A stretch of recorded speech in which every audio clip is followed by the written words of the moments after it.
Inilah yang kita akan bahas hari ini, wanita dirindukan surga. Ya, saya dikasih judul menjemput rezeki, tapi rasa-rasanya judul ini yang lebih tepat. Wanita dirindukan surga.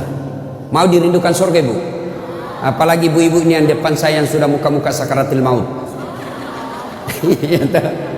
Mau? 4 aja syaratnya, Bu. Catat. Ini oleh-oleh pulang pengajian. Ada ibu-ibu di Makassar pulang pengajian tidak ada oleh-olehnya. Saya tanya, gimana pengajiannya? Alhamdulillah, hebat.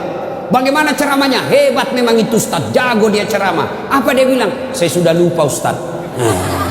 1 jam kita ceramah tidak ada dia ingat. Nah, itu pentingnya bawa buku, dicatat.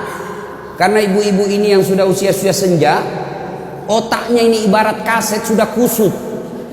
Cicilan belum lunas, suami mau kawin lagi, anak rewel, kan repot itu otaknya. Nah, maka kalau dicatat, ibu saya di rumah biasa kalau ada saya tulis lebar-lebar besar baru saya tempel dekat panci.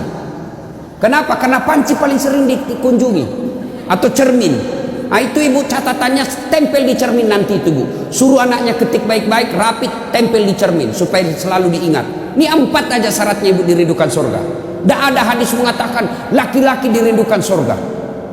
1, kata Nabi, aqimis salah, dirikan sholat. Bingung saya, kenapa ini dikhususkan perempuan? Dirikan sholat kalau mau dirindukan surga. Oh, usut punya usut, ternyata perempuan memang paling sering lalai dalam sholat. Kapan Ustaz? 1, selesai haid. Tuh kalau iman tidak baik bisa haidnya 4 hari, dia tambah bonus 2 hari. Ya kan? Iya. Dia bilang suaminya, biasanya haid cuma 4 hari. Ini sudah hari ke-6 kau belum sholat, belum bersih. Iya toh? Dia bilang suaminya, bohong, masih ada sedikit-sedikit. Dia lagi suaminya, serius dong? Apa serius? Saya kasih lihat kau. Iya toh? Nipu diri sendiri. Malah dia nanya sama saya, Ustadz, katanya kalau selesai haid subuh baru mulai sholat. Subuh kesiangan. Dia bilang, ya sudah, besok lagi saya sholat. Tidak boleh. Duhur bersih, duhur sholat. Isya bersih, ibu nih sudah maghrib, begitu mandi, rasa-rasanya saya sudah bersih. Jam 10 malam bersih, wajib mandi dulu. Selesai sholat, tidak boleh nunggu isya subuh. Ini yang banyak ini, isya. Padahal sudah bersih, malamnya dia cek, sudah bersih nih. Jam 10, sudah bersih. Mandi, sholat, meskipun sudah jam 11 malam. Ya? Apalagi nifas. Ini banyak yang salah paham nifas. Katanya nifas harus 40 hari. Siapa yang bilang? Nifas itu tidak harus 40 hari. Bisa jadi lebih 40 hari. Bisa jadi cuma 10 hari. Tergantung ibu bersih atau tidak. Ada teman saya selesai melahirkan istrinya, dia pergi beli Indomie 1 dos. Saya bilang, apa hubungannya? Ini kan isinya 40 bungkus Ustaz. Jadi 1 hari 1 bungkus, kalau habis ini sudah bersih istri saya. Ayo. Kapan lagi perempuan banyak tidak sholat? Kalau ada pesta. Mukanya dia kira tembok. Coklat, biru, abu-abu, krem, beleng-beleng. Ini ibu-ibu sekarang ini banyak perempuan palsu. Mohon maaf ya kalau marah-marah aja. Siapa suruh undang saya? Sekarang banyak perempuan-perempuan palsu.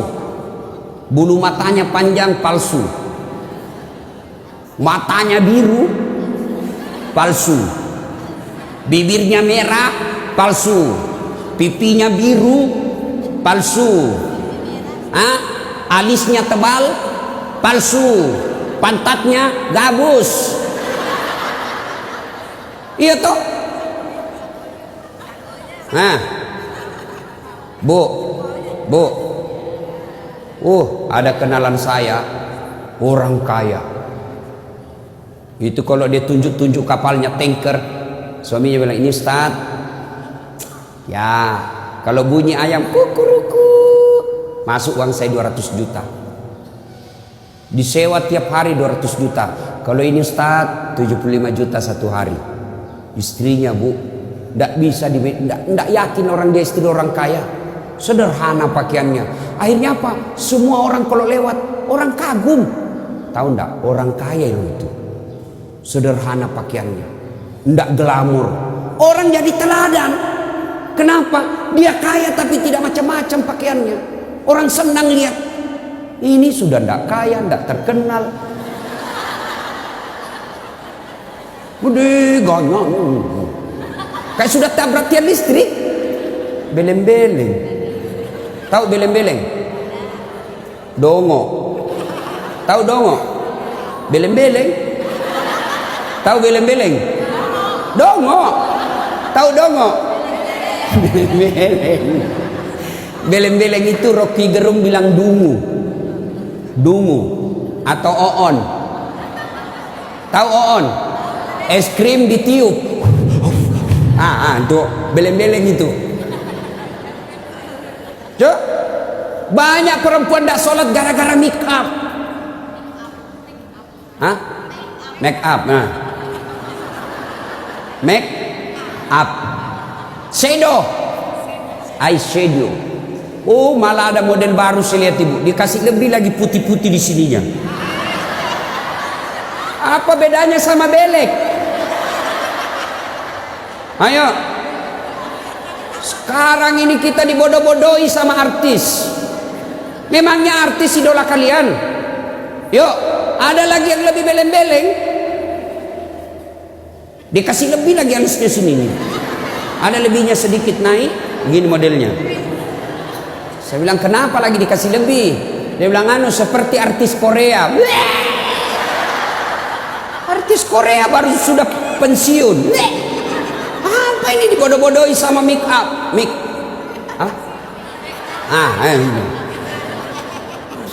Bu, demi Allah, kami para suami tidak membutuhkan itu semua. Yang kami butuhkan kecantikan hati. Ini cantik-cantik, memang cantik, tapi bukan untuk nyenangin suami. Tapi giliran mau tidur, ndak sikat gigi, daster 3 hari ndak dicuci, kelihatan bulu ketek, muka dikasih bedak kencur, dikasih bawang matanya, ngorok. Bagaimana suamimu ndak menderita? Giliran mau pergi pengantin, Masya Allah, cantik betul. Ibu untuk apa cantik-cantik ini? Biar ibu mondar-mandir macam-macam, tetanggamu tahu ini tetangga saya. Andai kau roba cak menjadi selebriti, mukamu ndak dikenal orang kaya artis Korea, oke lah. Tapi biar diapain orang tahu juga, ini tetangga saya ini. Udahlah, apalagi ibu yang rajin majelis taklim, tiap minggu, tiap pekan hidup pengajian, tapi tidak ada perubahan, itu rugi, habis waktu, tidak ada guna, mending tinggal di rumah tidur. Majelis taklim, sudah 4 tahun majelis taklim, tiap pekan dengar pengajian, tapi mikapnya malas dia sholat. Yang disenangi Allah cantik hatinya. Kalau hati cantik, meskipun muka tidak halus, orang senang. Ya, gara-gara mikam tidak sholat. Jadi bagaimana solusinya Ustadz? Kalau pengantin mau pengantin, gimana solusinya? Wudhu dulu, baru tancap, sudah itu tahan kentut. Biar sudah wudhu batal, sedikit aja keluar Ustadz batal, ndak habis Ustadz batal. Bagaimana? Nah, apalagi yang membuat orang ibu-ibu nih banyak ndak sholat? Selesai haid, nifas, make up. Yang keempat apa? Jilbab. Banyak ibu-ibu malas sholat gara-gara jilbabnya susah dipakai. Jilbab sakaratil maut. Saya ibu sudah keliling-keliling ceramah, mana-mana saya ceramah. Saya ke Filipina Selatan, jilbabnya orang Melayu sana, segitiga saja, satu peniti, selesai. Malaysia juga begitu. Saudi malah satu lubang masuk, selesai. Tapi coba lihat jilbabnya ibu Indonesia. Ngeri bu.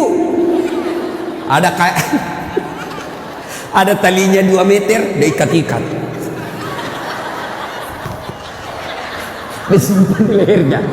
Itu diikat lehernya. Lalu dikasih kembang. Sudah tidak bisa goyang itu lehernya. Nah, iya toh? 3 lapis. Ini penutup kepalanya 3 lapis. Ada kuningnya, abu-abu, coklat. Dikasih mereng lagi sedikit. Coba. Lalu ada kayak pohon di belakang. Biasa kalau ada pengantin, gimana caranya dia pakai ini ya? Nah, sudah diikat lehernya, pakai pula rok yang sempit. Rok sempit. Jalanlah dia bilang suaminya, buru-buru bu, katanya, tunggu sebentar pak. Beleng-beleng. Beleng-beleng. Coba kalau lebar, kan enak lari dikejar anjing.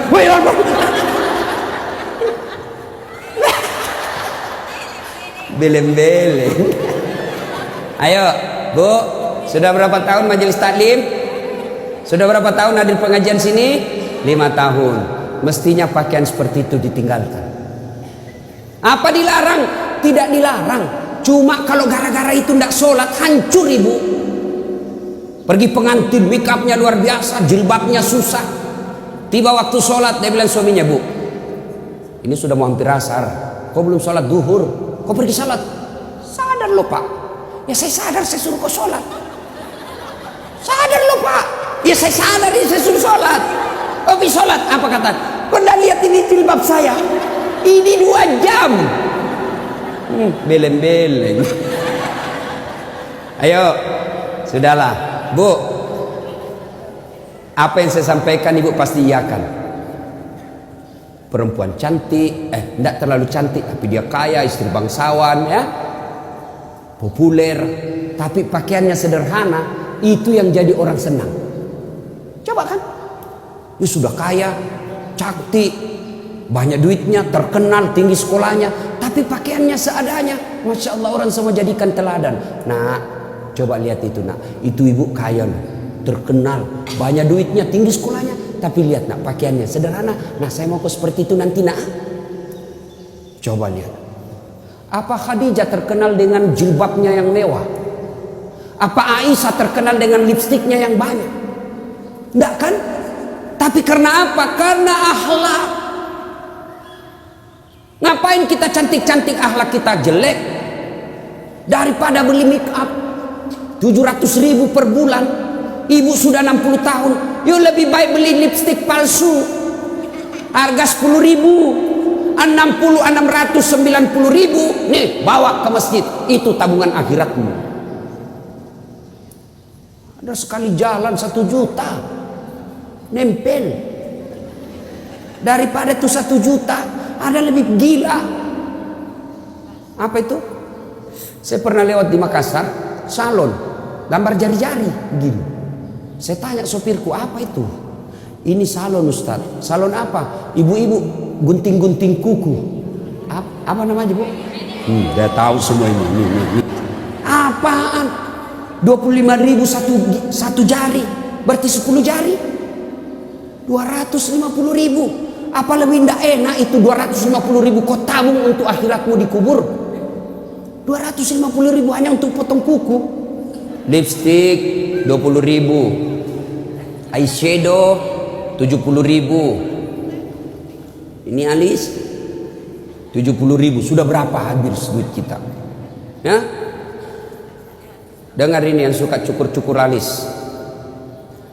Laknat Allah, kata Nabi, bagi mereka yang mencabut dan mencukur alisnya. Tuh, tidak usah baku lihat ibu. Boleh gambar alis, boleh, tapi jangan pakai tato. Ini tato alisnya, tidak haram itu bu.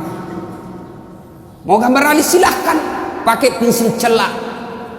Nggak ada pensil celah Ustaz, cari krayonnya anak.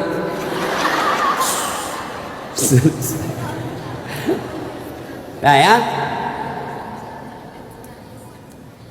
kalau ada pengantin, ibu-ibu silakan make up, tapi jangan berlebih, jangan gara make up dan jilbab ibu tidak sholat padahal sudah 5 tahun majelis taklim.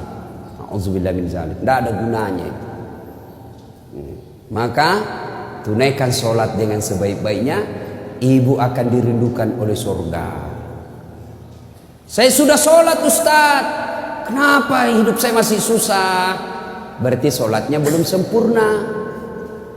Ada yang di sini sakit ibu, asam urat, gula, kecil buat Allah sembuhkan itu.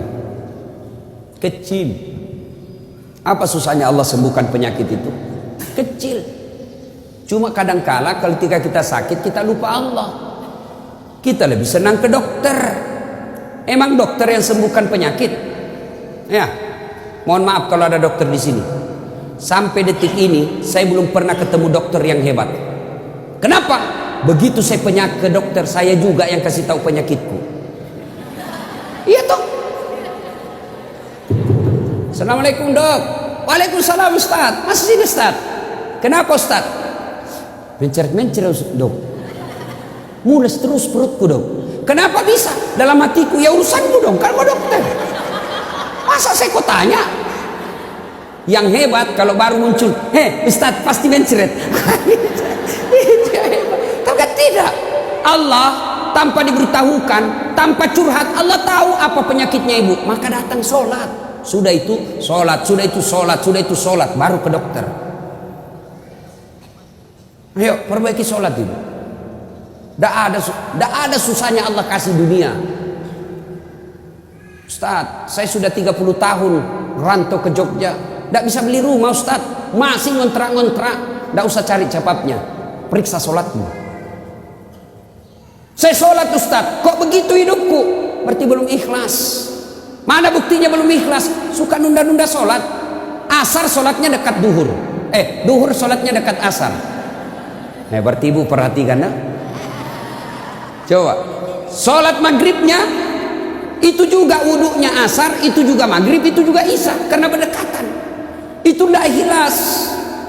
Sholat Ustaz, betul ibu sholat, tapi pakaiannya itu juga dipakai masak, itu juga dipakai bertetangga, itu juga dipakai ke pasar, itu juga dipakai tidurnya ngiler lagi. Pas dibangun suaminya, dipakai lagi sholat, najis. Pantas 30 tahun sholatnya tidak bisa memperbaiki hidupnya. Kenapa? Sholatnya tidak sesuai yang diajarkan Nabi. Saya sholat Ustaz, betul ibu sholat, tapi tidak semangat. Allah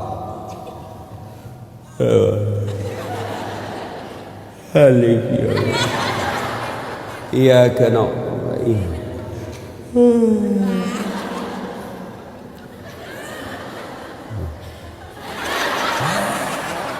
Ada juga yang sholat seperti itu. Ada yang sholat gitu. Allahu Akbar. Sholat kayak ditiup angin.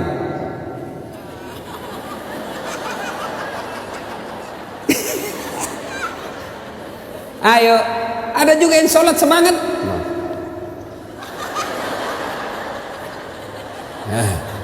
Ketawa karena ibu membayangkan diri sendiri. Ada juga yang sholat cari duit. Allahu Akbar.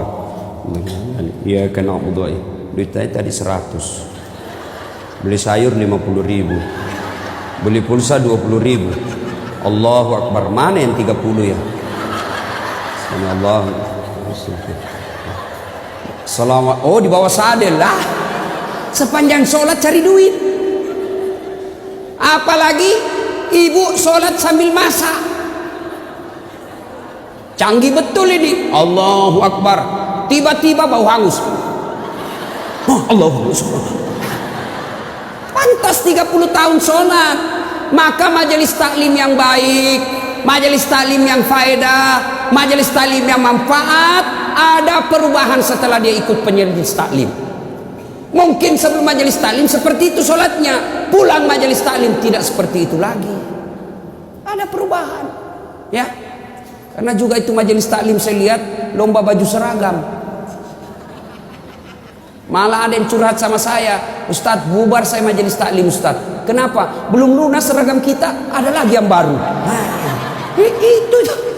Padahal yang mau beli pengat seragam ini ya pengurusnya hanya 5 orang aja, ya, yang kaya-kaya. Ini aja berdiskusi 5 orang. Jelek mulai kabur, nih ada nih yang baru, ganti lagi. Orang belum lunas diganti lagi. Majelis taklim yang baik bukan yang banyak seragamnya, tapi yang tambah ilmunya, tambah akhlaknya. Itu yang baik. Ya. Perbaiki sholat. Bu ya. Bu. Salatullah Mullah ala toha Salatullah salamullah ala yasin habibillah. Biasanya kalau saya ceramah ada air di samping saya. Cari-cari ini dilupa ini panitia. Satu ya. Satu ibu. Sholat. Maka ibu, halo ibu. Ibu ndak usah cemas kalau anaknya ndak tahu bahasa Inggris. Ibu ndak usah cemas kalau anaknya ndak tahu bahasa Korea. Ibu ndak usah cemas kalau anaknya ndak punya kerja, pengangguran. Ndak usah cemas. Yang ibu cemaskan kalau anaknya sudah mau dilamar masih tidak sholat. Itu yang ibu perlu cemaskan. Ya, kan ibu-ibu sekarang hebat betul anaknya Ustaz. Kenapa? Tuh masih SD sudah pintar bahasa Inggris. Apa hebatnya? Banyak yang begitu. Nggak percaya? Ibu ke Inggris. Demi Allah bu, anak-anak di sana baru belajar bicara pakai bahasa Inggris. Apa yang hebat? Banyak yang begitu.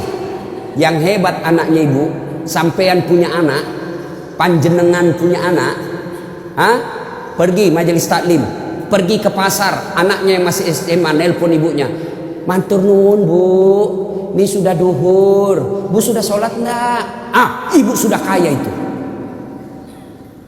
Asar lagi nelpon lagi anaknya, mak, lagi di mana mak? Masih di tempat kajian nak, masih di tempat arisan. Mak, ini sudah asar. Jangan sampai ibu sibuk ngurus arisan lupa sholat. Itu anakmu yang kaya. Pernah di SMS begitu anaknya bu? Pernah? Paling di SMS, mak kirimi pulsa. Maka ibu dari kecil anak-anak diperkenalkan sholat. Ya, mau dirindukan surga? Syarat pertama, aqimis shalah, dirikan sholat. Tidak cukup yang 5 waktu, tambah sunnah. Sunnah apa Ustaz? Yang sederhana. 1, sholat sunnah duha. Ibu-ibu, ada ndak di sini yang punya tanah 1 juta hektar? Anda usah 1 juta. 100 hektar ada di sini bu? Ada? Nggak ada. Tapi ibu mau ndak punya harta lebih dari 100 hektar? Lebih dari 1 provinsi. Mau? Itulah sholat sunat fajar. Ayo, 2 rakaat sebelum ibu sholat subuh. Itu nanti ketika ditimbang kata Nabi, yang 2 rakaat ini lebih berat 2 rakaat ketimbang dunia dan isinya. Tuh sholat duha, sholat fajar. 2 rakaat. 2 rakaat saja bu. 2. Coba. Sudah pagi-pagi anak sudah pergi sekolah, suami sudah pada bekerja, pekerjaan rumah sudah tuntas, jam 8, jam 9, yuk sholat duha. Sholat duha. Bagaimana caranya? Sama sholat sunnah biasa, bedanya niat. Nih yang biasa ibu-ibu tanyakan, Ustaz apa niatnya? Bu, niat itu bukan bahasa mulut. Niat itu bukan bahasa lisan. Niat itu di sini. Usolli itu hanya ulama Melayu yang ngajarkan. Mau pakai boleh, tidak mau pakai sah. Coba lihat orang Arab kalau ibu pergi umroh.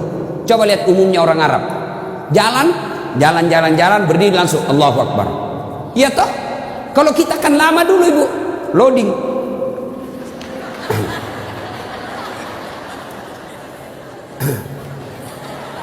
Allah. Duduk. Saya tanya, kenapa tidak jadi sholat bu? Saya lupa sholinya. Boleh tidak ucapkan. Mau ucapkan silahkan. Sholli sunnatal duha raka'ataini lillahi ta'ala. Saya niat sholat sunnah duha 2 rakaat. Sunnah hukumnya bagi saya lillahi ta'ala. Allahu Akbar. Tuh. Nggak hafal juga itu Ustaz. Ambil jalan pintas. Berdiri tegak, menghadap ke kiblat, baru ibu bilang begini, Tuhan, sholat sunnah duha ya, Allahu Akbar. Boleh, benar boleh bu. 2 rakaat berikutnya ulang lagi, Tuhan, masih seperti yang tadi, Allahu Akbar. Boleh, benar. Daripada ibu nunggu bahasa Arabnya, ndak hafal, ibu ndak sholat. Itu sholat duha ibu. Hei bu, suami pergi cari nafkah. Anak sudah pergi sekolah. Ibu sholat duha 2 rakaat salam, 2 rakaat salam, 2 rakaat salam, 2 rakaat salam. Boleh 2 rakaat, bagus 4 rakaat, lebih utama lagi 6 rakaat, lebih mulia lagi 8 rakaat. Boleh 2, boleh. Kalau ibu sibuk 2 aja boleh. Bacaannya sama sholat sunnah yang lain. Nggak hafal banyak ayat-ayat Ustadz, ya sudah yang ibu hafal aja. Kul ya sudah kul aja. Rakaat pertama kul huwallah, rakaat kedua kul huwallah lagi. Tidak apa-apa. Bahkan boleh begini bu, Allah waladhdallin amin bismillahirrahmanirrahim alif lam mim Allahu Akbar. Boleh. Rakaat kedua Allah amin bismillahirrahmanirrahim yasin Allahu Akbar. Boleh, benar boleh. Jelas. Selesai sholat duha, ibu duduk menghadap kepada Allah, mengadu kepada Allah, ya Allah yang maha kaya, tiadalah datang rezeki tanpa pertolongan dan bantuan. Engkau yang mengatur rezeki suami saya. Suami saya datang pergi menjemput rezeki ya Allah. Jika rezeki suami saya masih di atas langit, turunkan ya Allah. Jika masih dalam tanah, munculkan ya Allah. Jika masih jauh, dekatkan. Jika masih sedikit, cukupkan. Dan yang lebih penting ya Allah, berkahkan. Doa tidak harus bahasa Arab. Banyak orang selesai sholat baca doa, tapi dia tidak tahu apa intinya doa. Doa itu tidak harus bahasa Arab. Nih rezeki saya, belum sholat duha ini sudah keluar, langsung dua, ada pula rotinya. Masya Allah ya. Coba ibu, doa, dengar ibu, doa tidak harus bahasa Arab. Doa itu kalau bahasa Bugisnya mapaletu, bahasa gaulnya curhat. Silakan ibu curhat, bahasa hati, bukan bahasa Arab. Ibu bahasa Arab belum lagi salah ucap, nggak ngerti apa yang ibu baca. Malaikat bingung, apa maksudnya ini ibu ini? Apa maksudnya ini ibu? Mau minta rezeki ternyata doanya apa? Minta anak. Bingung kan malaikat. Jadi boleh bu, ya Allah, bukakan pintu rezekiku ya Allah. Mudahkan suamiku memperoleh rezekinya ya Allah. Sudah itu SMS suami, bang, jangan menghalalkan segala cara.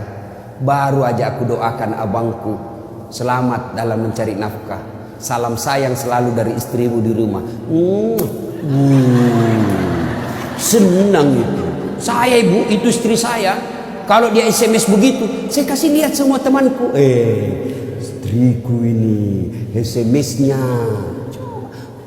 SMS begitu suaminya bu. Jangan galau bang, jangan putus asa bang. Rezeki Allah yang tentukan. Selama abang berusaha, rezeki itu ada. Pun kalau terbatas, percayalah saya tetap setia mendampingimu. Pernah SMS begitu suaminya? Paling SMS-nya bang, jangan lupa singgah beli gas ya. Yuk, sholat duha. Saya banyak dosa Ustaz. Saya perempuan hijrah. Dulu banyak betul maksiat saya lakukan Ustaz. Masa muda saya suka gaul. Masa muda saya selalu ke tempat hiburan malam. Masa muda saya selalu maksiat. Allah jelaskan, wala tai'asu mir rauhillah. Bu, jangan putus asa. Ibu jangan putus asa. Besar dosamu tapi ampunanku jauh lebih besar. Gimana caranya? Yuk sambut dengan sholat sunnah taubat. Gimana salat sunat taubat Ustaz? Sama salat tahajud, sama salat duha, cuma beda waktu, beda niat. Kalau duha pagi hari, salat taubat boleh pagi, boleh, tapi waktu paling bagus yang dilaksanakan Nabi selesai salat maghrib nunggu isya. Jadi ibu tidak ada kegiatan nih, sudah maghrib datang ke masjid nunggu isya, tidak usah pulang, nunggunya salat taubat 6 rakaat. 2 rakaat salam, 2 rakaat salam, 2 rakaat salam, 6. Boleh 2, boleh. Salat taubatnya, niatnya sholli sunnatul taubat raka'ataini lillahi ta'ala. Saya niat salat sunat taubat 2 rakaat sunnah, hukumnya bagi saya lillahi ta'ala. Allahu akbar. Baca doa iftitah, baca al-Fatihah, baca surah pendek, ruku, itidal, sujud dan seterusnya. Kapan taubatnya Ustaz? Sujud terakhir. Sujud terakhir. Ibu taubat. Ya Allah, tadi saya hilap ya Allah. Di kantor saya hilap. Dia pegang tanganku, bosku. Dia jemar, dia remas-remas jari-jariku ya. Aku pun membalasnya ya Allah. Akhirnya beremas-remaslah kami ya Allah. Ya Allah, saya hilap ya Allah. Maafkan saya Allah. Rabbana la tusik qulubana ba'da is hadaitana wa hab lana min ladunka rahmah. Ya Allah, saya hilap ya Allah. Ampuni saya. Jangan engkau palingkan hati hamba, jangan engkau sesatkan hati hamba setelah engkau berikan hidayah ya Allah. Ampuni saya ya Allah. Allah ampuni. Yang penting tobatnya tobatan nasuha. Jangan tobat ibu hamil. Ibu-ibu masih ingat waktu hamil? Melahirkan. Ingat waktu melahirkan? Tidak mau lagi saya Pak. Tobat. Hancur saya Pak. Tidak mau lagi saya. Terakhir ini saya hamil, terakhir Pak, tidak mau lagi saya hamil. Terakhir tidak mau lagi. 6 bulan kemudian hamil lagi. Ya. Nah, banyak jenis-jenis sholat sunnah, tapi lain waktu kita laksanakan, lain waktu kita lanjut.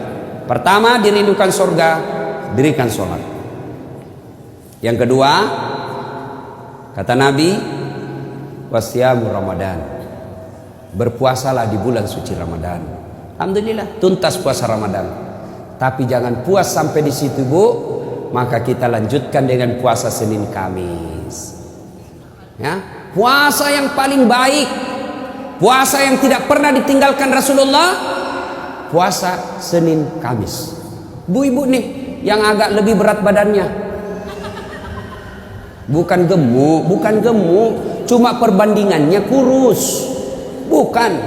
Orang bilang Ustadz kurus betul. Bukan kurus, kamu yang gendut. Yang lebih berat badannya, yuk terapi Senin Kamis. Senin Kamis. Ibu-ibu mau sehat, Senin Kamis. Bagaimana? Mulai Kamis ini jangan pernah lagi lepas puasa. Bangun, makan sahur. Ternyata jam 9 lupa kalau puasa, makan aja. Terbiasa kan setiap pagi kita sarapan. Nah Kamis ini kita mulai, karena kebiasaan kita bertahun-tahun sarapan, ya sarapan makan. Begitu lagi selesai, Kamis, ternyata saya puasa, lanjut, boleh. Yang tadi 1 mangkuk rezeki, ibu lupa, ternyata siang makan lagi, Kamis, puasa, lanjut lagi Bu. Benar ibu lupa, lanjut. Boleh. Ternyata asar ada lagi kasih es cendol. Saya puasa. Sudah rezeki ibu itu. Yang penting betul lupa. Saya sering begitu Bu. Lanjut karena saya lupa. Orang lupa tidak kena hukum. Tiba-tiba saya diajak makan coto. Ustaz coto. Namanya kita senang ditraktir. Begitu habis, saya puasa rupanya. Tidak apa-apa, lanjut. Boleh. Yang tidak boleh, ibu misalnya kan, misal Bismillahirrahmanirrahim. Misal sudah di dalam nih, sudah ada di dalam, baru sadar, saya puasa. Jangan bilang terlanjur, batal itu. Maka kalau dia sudah di dalam mulut, langsung ingat saya puasa, muntahkan, cuci, sah. Biar ibu 3 kali makan dalam sehari, yang penting betul-betul lupa. Begitu kan, ma makan puasa. Oh iya nak, sah. Coba ibu bisa. Mulai hari Kamis ini. Ternyata jam 10, jam 11 lolos, jam 12 masih bisa, jam 1 tidak tahan. Datang tetangga bawa kue, nyaman lagi. Wah, sudahlah, ya sudah buka. Dari jam subuh sampai jam 1 ibu sudah dapat pahala. Cuma sayang kalau sudah jam 2 rusak bu, ibu betul-betul imannya lemah. Masa sudah setengah jalan masuk ibu. Tapi pun kalau buka karena sakit silahkan buka, sudah dapat pahalanya itu. Coba mulai Kamis ini. Itulah yang disebut majelis taklim yang sukses. Ada perubahan tiap pekannya, ada perbaikan tiap bulannya. Tahun lalu belum biasa Senin Kamis, tahun ini terbiasa Senin Kamis, majelis taklim yang manfaat. Ya, Senin Kamis. Yang ketiga, karena waktu yang sangat terbatas, ini dirindukan oleh surga. Apa itu? Menaati perintah suami. Ini yang berat ini. Taat sama suami ini berat. Bu, berat. Bu, dengar ibu. Ada pada zaman Nabi, bertetangga nih. Tiba-tiba ibu yang tetangganya ini wafat ibunya. Maka tetangganya datang. Misal nih, dia bertetangga. Meninggal ini tetangganya, dia datang panggil anaknya, anak tetangga. Bu Haji, emak sampean wafat, datanglah membesuknya. Mulai dari sakit. Mohon maaf bu, saya tidak bisa besuk ibu saya tahu sakit, tapi suamiku keluar. Saya dipesan tidak boleh pulang, tinggalkan rumah sebelum pulang. Pulang yang utusan. Sakaratil maut sudah ibunya, datang lagi. Bu, ibu sampean sudah sakaratil maut. Datanglah kau besuk. Mau sekali, tapi mohon maaf suami saya belum pulang. Pulang lagi utusan. Wafat ibunya. Bu, yang terakhir kalinya bumu sudah wafat, maka mau dimakamkan, kau datanglah sekali aja sebelum dimakamkan. Apa kata ibu? Mohon maaf suami saya belum pulang, saya dilarang keluar sebelum pulang. Saya doakan ibu saya dimakamkan. Tidak datang ini anaknya. Marah ini utusan. Dia datang kepada Nabi melapor. Ya Rasulullah, keterlaluan betul itu tetangga saya. Mulai dari sakit, sakaratil maut, sampai wafat, dimakamkan, tidak datang besuk ibunya. Saya 3 kali datang memanggilnya, ya Rasul. Nabi kata, wih, nak durhaka betul itu. Kok bisa begitu? Kenapa bisa? Ya Rasulullah, suaminya pergi jihad, perang. Dipesan sama suaminya, jangan pernah tinggalkan rumah sebelum saya pulang. Mendengar ini, apakah Nabi marah? Subhanallah, dengar ibu. Subhanallah. Nabi lalu bersabda, alhamdulillah, diampuni dosa ibu yang wafat karena punya anak, istri yang taat sama suaminya. Masya Allah. Kira-kira masih ada istri zaman sekarang begini? Masih ada. Baru 10 menit pergi suaminya, dia telepon temannya, datang aja, sudah suami saya sudah keluar. Bu, taat sama suami itu pintar redanya ibu masuk surga. Ibu mau tanda fungsi utama suami? Bu, halo ibu, fungsi utama seorang suami ibu mau tahu? Mau tahu ibu? Jalan pintasnya ibu masuk surga, passwordnya masuk surga. Kenapa? Ridha suami itu ridhanya Allah. Kalau ibu sudah ridhanya, suami sudah ridha sama ibu, Allah tersenyum kepada ibu. Sebaliknya kalau suami tidak senang sama ibu, tidak pernah baik hatinya suami sama ibu, percayalah, susah ibu masuk surga. Betul, ridhanya Allah itu tergantung ridha suami. Kenapa bisa Ustaz? Karena kami ini suami yang nanggung ibu dunia akhirat. Ibu kira enak jadi suami? Dipikir bagaimana supaya kita bisa beli mobil, ibu bisa enggak kena matahari jalan. Kami pikir suami bagaimana supaya ibu bisa pakai baju baru tiap bulan supaya saudaramu enggak menghina kamu. Dipikir bagaimana supaya suami istri saya pakai emas, berlian, supaya tetangganya tidak menghina dia. Itu dipikir semua oleh suaminya. Mana ibu pernah pikir bagaimana supaya saya belikan suamiku berlian? Pernah ibu? Ayo. Bukan cuma di dunia, di akhirat pun ibu ditanggung oleh suami. Beruntunglah wanita Islam. Wanita Islam itu sebelum diperiksa semua amal-amalnya, sebelum diperiksa puasanya, diperiksa hajinya, ada 4 laki-laki yang harus menanggung dia. 4 laki-laki yang harus menanggung ibu. Siapa? 1, orang tua, bapak. 2, suami. 3, anak laki-laki. 4, saudara laki-laki. Ini 4 yang bertanggung jawab terhadap ibu. Kenapa itu perempuan dia pakai jilbab? Ditanya suaminya, ditanya bapaknya, ditanya anak laki-lakinya, ditanya saudara laki-lakinya. Ternyata ini 4 laki-laki yang tidak beres, maka ibu bebas tugas.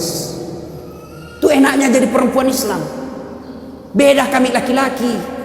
Biar kami sholat, ketua majelis ulama, hafal Quran, istrinya tidak pakai jilbab, istrinya tukang gosip, istrinya tidak puasa, istrinya tidak nutup aurat, istrinya tidak sholat. Demi Allah, ku ampusakum wa ahliku. Suamimu nih, kau masuk neraka sama yang istrimu.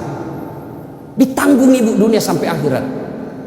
Suamiku tukang selingkuh, Ustaz, suamiku pemabuk, suamiku tukang tipu, suamiku koruptor. Tidak ada hubungan, dia yang tanggung dosanya. Ibu kalau baik agamanya, tadkhulul jannati bisalam. Kata Nabi, ini 7 pintu surga. Ibu pilih mana yang ibu mau masuki. Tidak ada urusan dengan suamimu. Itu enaknya.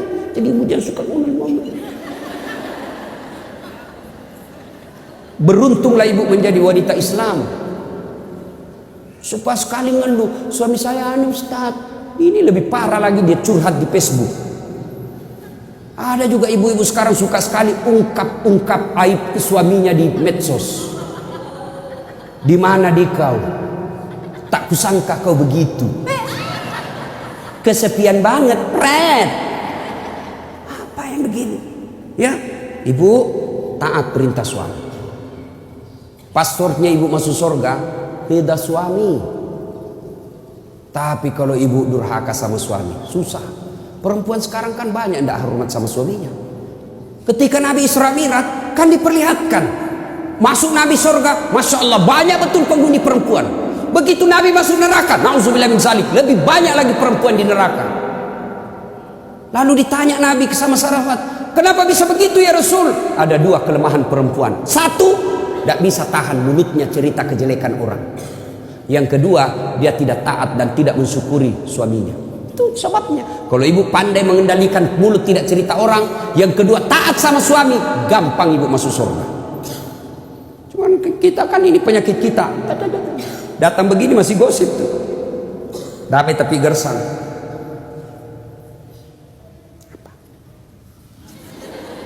Apa? Apa sih? Enggak tahu bertanya dong. Saya pun digosip. Begitu saya lewat, itu juga bajunya waktu di TV One. Ada urusan. Nenek ibu ini. Palsu. Aku tahu. Hitam itu di gelangnya. Palsu. Palsu lipstiknya. Kenapa kau tahu? Tuh melengket di giginya. Semua dia nyamis selesai. Ibu, 1, sholat. 2, puasa. 3, taati suami. 4, jaga harga diri. Jaga harga diri. Bagaimana menjaga harga diri seorang perempuan? Bermula dari pakaian. Ibu-ibu jangan lagi pakai jilbab apa itu. Untuk sekarang kan ada istilah jilbab syar'i. Dulu kan ada ibu-ibu pakai jilbab tapi ketat. Celananya ketat, bajunya ketat. Akhirnya apa? Jalan seperti orang di kampungku bilang buras. Tahu buras ibu? Hah? Lontong. Lontong. Coba lontong kalau dibuka kan masih ada kentara itu anunya, bekas-bekas ikatannya. Bu, wanita soleha, istri yang baik, pakaiannya tidak seperti itu. Salah satu menjaga harga diri, tidak pernah keluar tanpa izin suaminya. Kan biasa ibu-ibu keberatan, kok suami lagi? Tapi ingat ibu, ridanya anak ada sama ibu. Allah itu maha adil. Bu mau masuk surga, bakti sama suami. Suami mau masuk surga, bakti sama ibu. Itu putar aja. Jangan lagi ada yang cemburu. Ustaz, saya serumah mertua saya.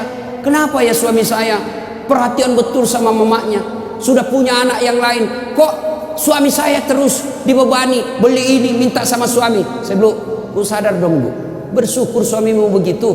Mudah-mudahan nanti anakmu pun sudah menikah dengan wanita lain, dia masih memperlakukan kau seperti ibunya sekarang.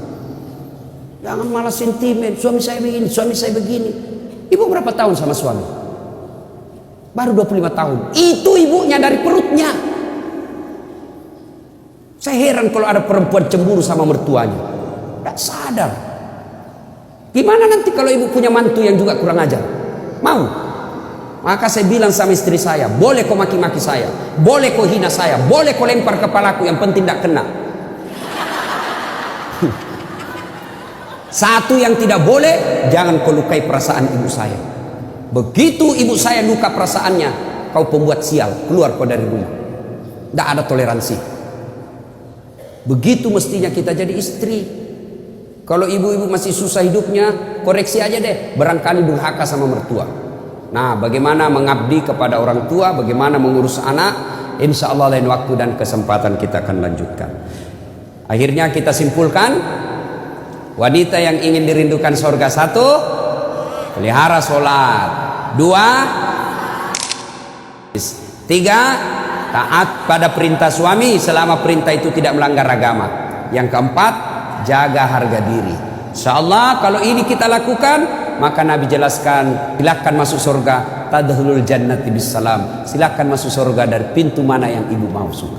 Subhanallah. Inilah tausiah kita, mudah-mudahan ada manfaat. Terima kasih Ibu Li yang berkomunikasi kepada saya selama ini. Mohon maaf jika selama ini ada komunikasi yang tidak berkenan, dan terima kasih sehingga saya punya ladang amal untuk datang di tempat ini. Mudah-mudahan ada manfaat. Ibu-ibu masih mau dengar ceramah saya? Masih?